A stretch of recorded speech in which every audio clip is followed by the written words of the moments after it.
Just enjoying a little Aspie pleasure here. This is something that I haven't done since I was a kid, a teenager probably. I had a bit of a meltdown. I was angry about something small, but obviously I feel justified in being angry about it. And I've wanted for a while to find somewhere that I can go, that I can be on my own, properly on my own, not just in my bedroom, but properly on my own, where nobody else knows where I am. And that was a fantasy of mine as a kid, and I never really understood why. And I guess you don't really need to know why, right? It's really, really important to me. And so today, when I was angry, I decided to make it a reality. So I've gone somewhere where nobody knows where I am, and it feels really, really great. And I've calmed right down.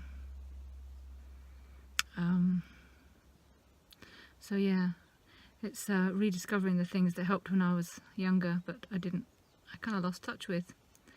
Might have been easier if I'd have known before. Anyway, hashtag Aspie Pleasures. Hello, so while I'm here I thought I might as well record some other content as well. I'm going to talk mostly in these videos about myself and my own journey. My daughter Belle's been diagnosed already, and we're going to talk a bit about how that thing goes in her videos. But these videos really are just for women who are older and maybe looking for a diagnosis, maybe considering an assessment, and all that stuff. So this is really mostly going to be about me. I'll only mention Belle insofar as it pertains to what's going on here. So, a short bit of background. My sister's got one ADHD and one autism spectrum child, but I hadn't seen them in 15 years, so we don't really have any contact with the spectrum until September last year, when Belle spontaneously came to me and said she thought she had ADHD. And we looked at it, and I thought she probably did. We asked the GP to refer us for an assessment, and because there hadn't been any problems reported at school, they wouldn't refer her. I decided that we needed to take it further because she was definitely having issues at school and at home. We didn't really know what they were, and I couldn't help her properly without knowing exactly what was going on. So we took the decision to pay for an assessment. We went to a company called Spectrum Northwest, based in the northwest of England, and they were brilliant. So we had an assessment, and she was diagnosed as autism spectrum, specifically Asperger's. I know that diagnoses and different terms used have changed, and it's a bit hit and miss as to what terms people use. But I find the term Asperger's useful. Because everything I've read about people with Asperger's seems to be quite pertinent broadly to Belle, whereas autism in general, the high functioning, low functioning, all that kind of stuff, it's all a bit of a minefield, but Asperger's seems to be relating largely to her, so we're going to stick with that. I don't know exactly when I started to think that maybe I was autistic too. I just think it slowly happened, but not that slowly, because it was only about 6 weeks ago that she had her assessment, and I had mine in 10 days. So I started to realise that I was having symptoms of, symptoms? I was experiencing the same things, some of the same things as Belle was, with regard to sensory stuff, with regard to largely with exhaustion after human contact. And I don't know whether I was just suddenly noticing this or whether it had been there all the time, but I had just mislabeled it. I didn't know whether I was just being very empathic with my daughter and just feeling her pain. So I let it sit for a while, and then I started to realise that it wasn't going away, and I decided that I couldn't let that, I couldn't just wait, I couldn't just leave it, I had to find out. One of the things I do, in common with a lot of people, I think, is I overthink, and I couldn't leave this. I had to find out. So I booked an assessment, and that was something like 3 weeks ahead. That's one of the advantages of having to pay for an assessment, is at least you get a time frame. So in those 3 weeks, it's been, you know, pretty much half of that now, my mind has been in overdrive. And a friend of mine just said to me, why at this stage in your life, why bother getting a diagnosis? And I can understand why she would think that, but I suspect that anybody who understands this will understand me, that it changes everything, absolutely everything in my life. The way I look backwards at my childhood, my teenage, my early adulthood, the way I view everything I've done in my life, the way I view my current situation, and the way I view my future. This is one way I've thought differently to everybody I know for as long as I know, in that, take my husband, he's the person I know the best. If something changes, if there's a new idea or new concept, then he'll just let it sit, and it will slowly work its way through. He'll think through all the things slowly in his spare moments over the days and weeks, and then slowly, you know, there'll be a new realization and whatever. That doesn't happen with me. It's like there's a box of tightly packed bricks, and a new brick drops in, and it changes the position of every single brick in the box, and I have to work out how that brick has changed, how that's different, and work out what that means. And that's a long process. It's not a slow process because my mind works so quickly, but it does take up a lot of energy, and it changes a lot in my head. I'm going to point out at this point the nails thing. This came to me on Friday last week when I was trying to choose a colour for my nails. I have my nails done every 2 weeks, and I thought, oh, I love teal and I love purple, but I need one colour. And I thought, no, actually I don't need one colour. Why don't I have a different colour on each hand? And then I had this inspirational moment where I thought, this is a really small statement of the fact that I am different. Now, regardless of what happens next week, whether I get diagnosed as autistic or not, I am certainly different. And one of the things that I knew as soon as Belle was diagnosed was that I needed to do something to raise awareness of this issue, because Belle wouldn't have got an assessment if it hadn't been for the fact that we had the money to pay for her assessment. Immediately I'm thinking, what about the child who doesn't have the money? And that's not right. How can that be that boys who are on the spectrum behave differently, get spotted and they get assessed, and girls who behave differently, they're just not quite different enough, unless their parents have the belief in themselves, the persistence, and crucially the funds, they're not getting assessed. And I'm getting a bit upset here, so I'm going to calm down. So I've known for a long time, since she was diagnosed, that I needed to do something about this. I need to make a stand, raise awareness. I don't know what. Start a crusade of some sort. And for me, when I feel strongly about something, it's about starting a conversation with as many people as possible to raise awareness. And this is the beginning. So people will inevitably notice that I have different colour nail varnish, and for me it's going to be about saying it's about autism.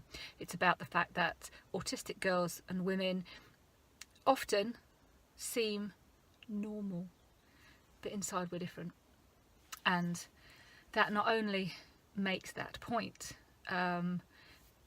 without me running around wearing a t-shirt saying talk to me about autism, but it also, if people have already interacted with me, makes the point that autistic women do not fit what most people think of as autistic. Because I can make eye contact, I can hold a conversation, I can do all those things that if you're picturing autism, you're maybe picturing a little boy sitting on the floor with a row of cars.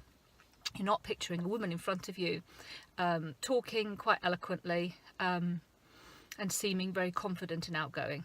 So this is about raising awareness, starting a conversation, and that needs to go a lot further, obviously, but it's a start. And I will do this from now on. I will have a different colour on each hand, and this is great for me because I don't like to make a choice of one colour. Why choose one when I can choose two?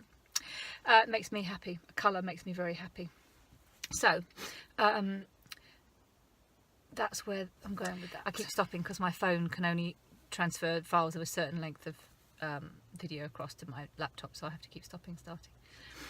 So I started then to see symptoms in myself, and some of them I really hadn't seen before. Some of them, the easier ones to pick out, are the ones that I had seen before, but I hadn't really understood them. Now, all of this is going under the assumption that I am autistic.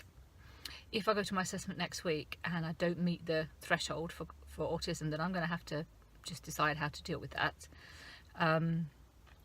Whether to accept that I'm not autistic or whether to accept that I am, but I'm just very well adapted to life, and I hide it too well. But for now, I'm going to proceed under the assumption that I am autistic. So one of the things I was experiencing was that when I've been around people, I get tired, and I get so chronically tired that I feel like I can't stand up anymore.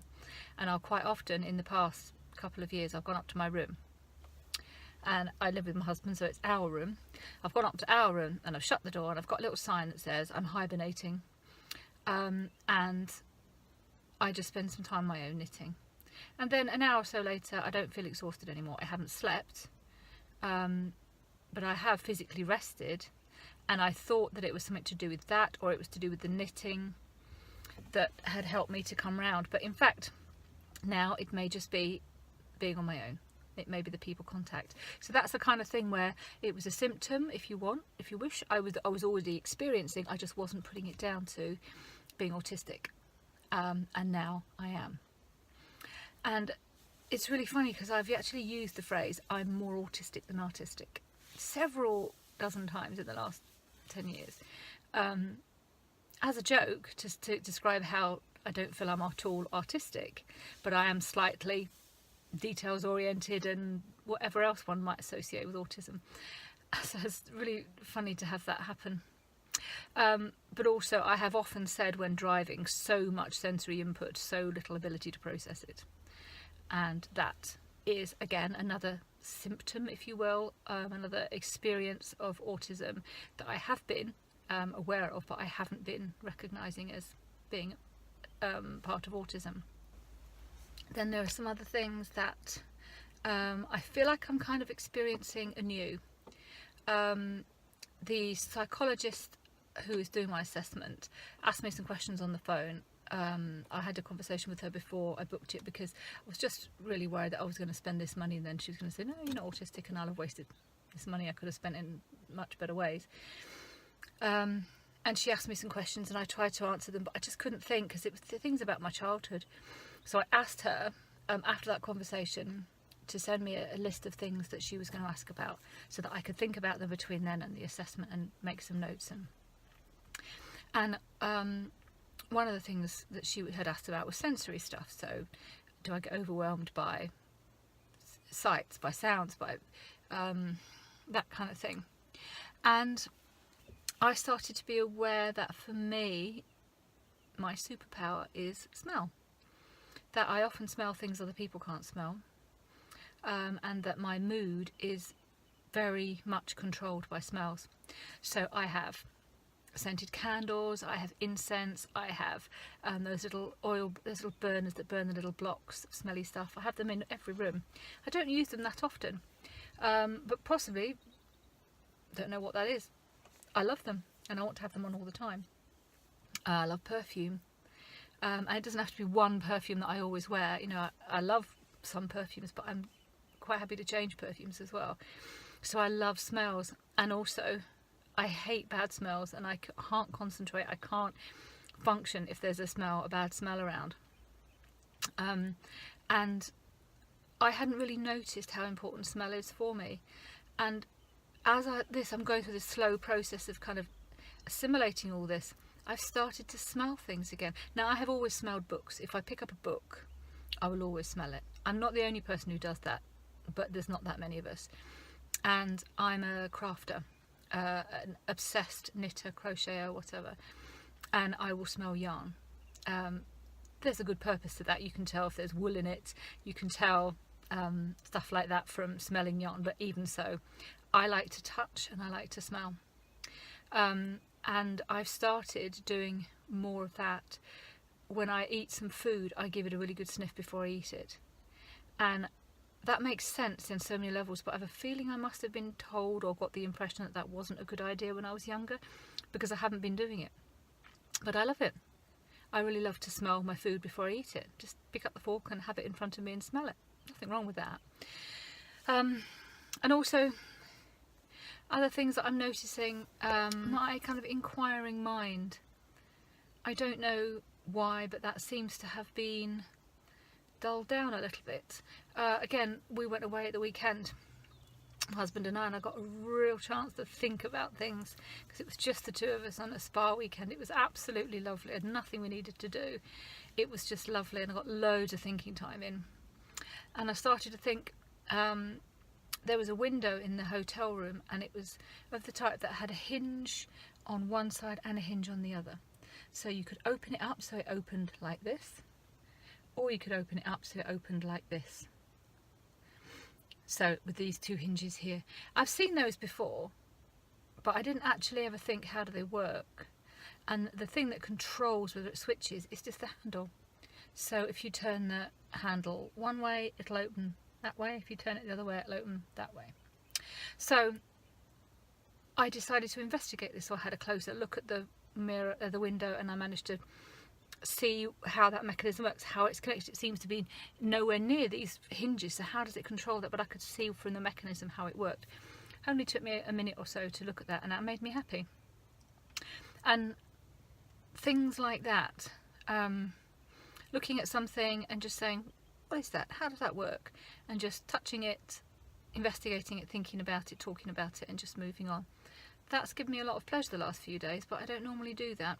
So it feels like it's a real journey that I'm already taking, which again leads me to be very concerned about what's going to happen if next week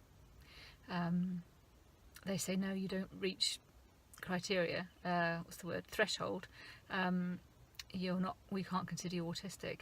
I don't know how that's going to go down, because I'm already starting to think of myself as autistic. I've even said to one person, that I'm autistic, and that felt really weird. So I'm rambling a bit. I said it affects everything going backwards currently and going forwards. One of the going forwards things it affects is my business. I have had several careers in my life, each of which I've trained for and worked in for a few years. And my current one is that I run a business arranging knitting and crochet retreats. Now, if you knew you were autistic, would you set yourself up for spending 3 full days and nights with the same group of people, constantly with them, apart from when sleeping, and looking after in charge of their experience and making sure that the food's right for them, they've got plenty to do, that the teaching I'm doing and the tutors I brought in to teach people and everything, just constantly on alert to make sure these up to 6, 7, even more people are happy? The answer to that is obviously no. That's not the kind of thing that would be a happy job for an autistic person. And I set up that business in May last year, and I ran my first retreat in November, and it nearly broke me. I was with people all afternoon and evening the first day. The second day I was with them from breakfast to dinner. And then the third day the same again, but before dinner I was beside myself. I had to go off to my room and try and recenter myself, and the rest of the retreat was tricky. But I seem to have decided that I can sort that out, because the second retreat, which was 2 weeks ago, I didn't stay over. So I have a strict morning routine. I get up at 5 o'clock in the morning and I do various things at home. So I carried on with that. I went home straight after dinner, which was by about 9, and I went straight to bed, and I got up in the morning and did my normal morning routine. I saw the children, sent them off to school, and then I went in and started the day. It was still a 12-hour day, kind of 8 a.m. till 8 p.m. But so I did that, and I also, when I felt a bit overwhelmed, I just went to the bathroom and just sat in the loo as I would normally, but I'd played a game of I've got a little app called Bricks and Balls, which is really lovely.